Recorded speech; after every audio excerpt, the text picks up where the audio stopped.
മാസപ്പടി കേസിൽ പരമാവധി തെളിവുകൾ ശേഖരിക്കാൻ എൻഫോഴ്സ്മെന്റ് ഡയറക്ടറേറ്റ് സമൻസ് നൽകി വീണ ടിയെയും CMR MD ശശിധരൻ കർത്തയെയും വിളിപ്പിക്കുന്നതിന് മുൻപ് തെളിവ് ശേഖരണം പരമാവധി പൂർത്തിയാക്കും. SFIOയിൽ നിന്നും ED തെളിവ് ശേഖരിക്കും. ചോദ്യം ചെയ്യാനോ അറസ്റ്റ് നടപടികൾക്കോ തടസ്സമില്ലെങ്കിലും തെളിവുകൾ ഉറപ്പാക്കിയ ശേഷം മതി എന്നുള്ളതാണ് തീരുമാനം. ഏറെ രാഷ്ട്രീയ പ്രാധാന്യം കൂടിയുള്ള കേസ്.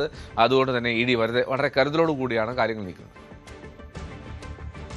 ആജ്ഞ രവീന്ദ്രൻ കൂടുതൽ വിവരങ്ങൾ നൽകും. ആജ്ഞ അങ്ങേറ്റം കെയർ എടുക്കുന്നുണ്ട്. കാരണം വേണമെങ്കിൽ ചോദ്യം ചെയ്യാം, അറസ്റ്റ് അത്ര നടപടിയിലേക്ക് നീങ്ങാം. പക്ഷേ വളരെ കെയർഫുള്ളായി ഒരു പൊളിറ്റിക്കൽ ഇമ്പാക്റ്റ് ഉണ്ടാകാൻ സാധ്യതയുള്ള ഒരു കേസ് ആയതുകൊണ്ട് തന്നെ എങ്ങനെയാണ് EDയുടെ ഇനിയുള്ള നീക്കങ്ങൾ എന്തൊക്കെയാണ്?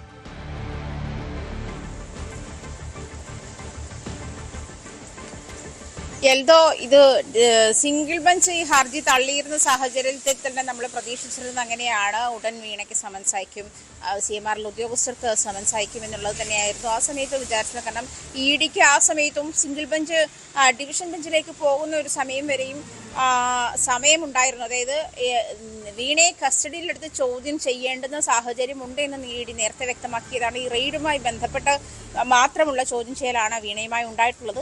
അതിൽ നിന്ന് നടത്തിയിട്ടുള്ള വിവരശേഖരങ്ങൾ മാത്രമാണ് EDയുടെ പക്കലുള്ളത്. അതുകൊണ്ട് അതിൽ തന്നെ ഒരു ഡീറ്റെയിൽ ആയിട്ടുള്ള ചോദ്യം ചെയ്യൽ വേണമെന്നുള്ളതായിരുന്നു EDയുടെ തീരുമാനം. അതുകൊണ്ട് തന്നെ ഈ സിംഗിൾ ബെഞ്ചിന്റെ ഉത്തരവ്, അതായത് ED അന്വേഷണം തുടരാമെന്ന് പറയുന്ന ഹൈക്കോടതി ഉത്തരവിനെ തുടർന്ന് ഈ വീണയെ കസ്റ്റഡിയിലെടുക്കും, വീണയ്ക്ക് സമൻസ് അയക്കുമെന്നുള്ള ഒരു വാർത്തയായിരുന്നു ആദ്യഘട്ടത്തിൽ ഉണ്ടായിരുന്നത്. പക്ഷേ ED അതിലൊരു സാവകാശം പാലിച്ചിട്ടുണ്ട്. അത് മാത്രമല്ല, ഡിവിഷൻ ബെഞ്ചിലേക്ക് വന്നപ്പോഴും CMRന്റെ ആവശ്യം തള്ളിയപ്പോഴും CMRന്റെ ഉദ്യോഗസ്ഥർക്ക് വെള്ളിയാഴ്ച വരെ അറസ്റ്റ് പാടില്ല, നടപടിക്രമങ്ങൾ പാടില്ല, തുടർ നടപടികൾ പാടില്ല എന്ന് ഹൈക്കോടതി മുന്നോട്ട് വയ്ക്കുമ്പോഴും വീണയ്ക്കും മറ്റുള്ളവർക്കും എതിരായിട്ടുള്ള, അതായത് CMRലെ ശശിധരൻ കർത്തയും 5 ഉദ്യോഗസ്ഥരും നൽകിയിരിക്കുന്ന ഹർജിയായിരുന്നു ഹൈക്കോടതി ഡിവിഷൻ ബെഞ്ച് ജസ്റ്റിസ് രാജ വിജയരാഘവന്റെ അധ്യക്ഷനായിട്ടുള്ള ഡിവിഷൻ ബെഞ്ച് പരിഗണിച്ചത് അങ്ങനെയാണ്. അതേസമയം തന്നെ വീണയ്ക്കും മറ്റുള്ളവർക്കും അടക്കമുള്ള നടപടിക്രമങ്ങൾ തുടരാമെന്ന് എടുത്ത് ഹൈക്കോടതി പറയുകയും ചെയ്തിരുന്നു. എന്നിട്ടും ED ഒരു സാവകാശം പാലിച്ചിട്ടുണ്ട്. അതേസമയം ED ഡയറക്ടർ തുടർ നീക്കങ്ങൾ ആലോചിക്കാൻ കൊച്ചിയിലുണ്ട്. അഭിഭാഷകർ, EDയും മറ്റ് അഭിഭാഷകരുമൊക്കെയായി കൂടിക്കാഴ്ച നടത്തുന്നുണ്ട്.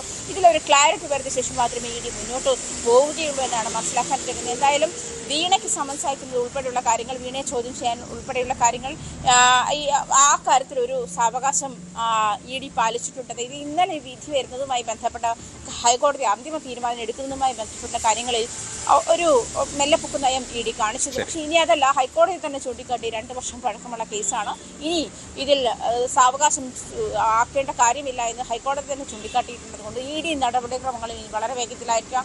അതുമാത്രമല്ല, എന്തോ സൂചിപ്പിച്ചതുപോലെ അങ്ങേറ്റം രാഷ്ട്രീയ ഇടപെടലുകൾ ഉണ്ടാകുന്ന, കോളിളക്കങ്ങൾ ഉണ്ടാകുന്ന ഒരു കേസ് കൂടിയാണ്. അതുകൊണ്ട് തന്നെ വളരെ കൃത്യമായിട്ടുള്ള തെളിവുകളൊക്കെ ശേഖരിച്ച ശേഷം മാത്രം മതി തുടർ നടപടികൾ എന്നുള്ളതാണ് EDയുടെ ഒരു സ്റ്റാൻഡ്. ആജ്ഞയാണ് കൊച്ചിയിൽ ചേർന്നത്. കൂടുതൽ വാർത്തകൾക്ക് News 18 Keralam YouTube channel subscribe ചെയ്യുക.